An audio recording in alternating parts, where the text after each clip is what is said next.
परमपूज्य विश्वरत्न महामानव डॉक्टर बाबासाहेब आंबेडकरांचे नातू आदरणीय आनंदराज यशवंतराव आंबेडकर आणि रिपब्लिकन सेना सरसेनापती राष्ट्रीय अध्यक्ष आनंदराज आंबेडकर 2009ला राजेंद्र गवई लढले, 2,52,54 मतं घेतले। त्याच्यानंतर 14ला देवपारे लढले, 98,000 मतं घेतले BSPवर। त्याच्यानंतर 19ला देवपारे लढले, 25वर 65,000 मतं घेतले। 3,75,000 मतं आहेत। तर 3,75,000 पैकी 3 लाख जर वोटिंग झालं तर 2,95,000 मतं माननीय आनंदराज आंबेडकर साहेबांना आंबेडकरी समाजाची मिळते। बाकी जर इतरांनी आम्हाला सहकार्य केलं, कारण या आताच्या ज्या प्रेझेंट खासदार आहेत त्यांना आम्ही मदत केली, कारण त्या महाविकास आघाडीच्या 2019च्या उमेदवार होत्या आणि सर्वांनी त्यांना, मुसलमानांनी मदत केली, मराठ्यांनी मदत केली, आंबेडकरी समाजाने मदत केली आणि लगेच निवडून आल्याबरोबर 2 महिन्यामध्ये त्यांनी त्यांचा पाला बदलला आणि ते बीजेपीकडे गेले। अमरावतीची मंडळी आज इथं सर ईव्हीएम संदर्भात तुमची नेमकी काय भूमिका आहे आणि काय आंदोलन आपण छेडणार आहात, कधीपासून छेडणार आहात?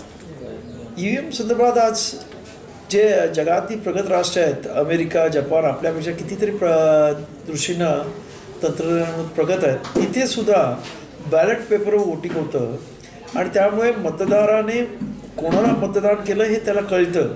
आज ईव्हीएममध्ये आम्ही बटन दाबतो आणि त्यानंतर ते मत कोणाला नक्की जातं याबद्दलचा आज लोकांमध्ये प्रचंड संभ्रम आहे आणि त्यामुळं हे ईव्हीएम हटाव देश बचाव अशा पद्धतीचं आमचं आंदोलन होणार आहे।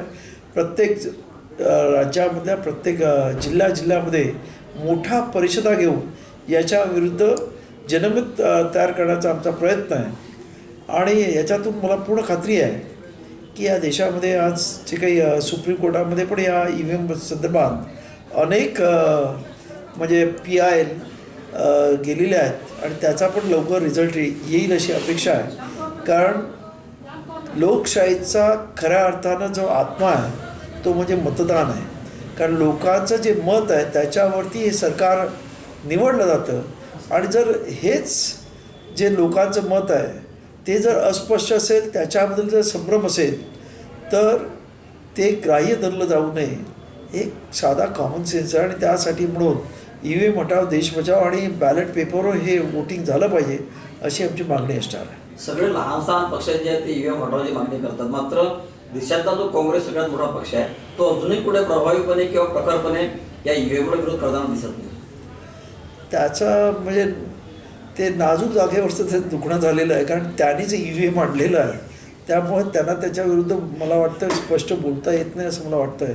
परंतु आता 3 राज्याच्या निवडणुकानंतर त्याच्यामध्ये सुद्धा ईव्हीएम हटावची कोल्हेकुई चालू झालेली आहे आणि आमचं पण मत आहे की लोकांचं जे काही या देशामध्ये लोकशाही आहे ती प्रगल्भ व्हायला पाहिजे। लोकांचं जे काही मत आहे, जे काही आज त्यांना मतदानाचा अधिकार आहे, तो मतदानाचा अधिकार त्यांनी दिलेलं मत हे योग्य पद्धतीने काउंट झालं पाहिजे, त्याचा निर्णय योग्य पद्धतीने मिळाला पाहिजे आणि त्यासाठी म्हणून आमचा हे ईव्हीएम हटावचा नारा असेल आणि 5 तारखेला त्यासाठी रिप्लेस सेनेची जिल्हा लेवलची बैठक होणार आहे, त्याच्यामध्ये पुढील आंदोलनाची दिशादर्शन ठरणार आहे।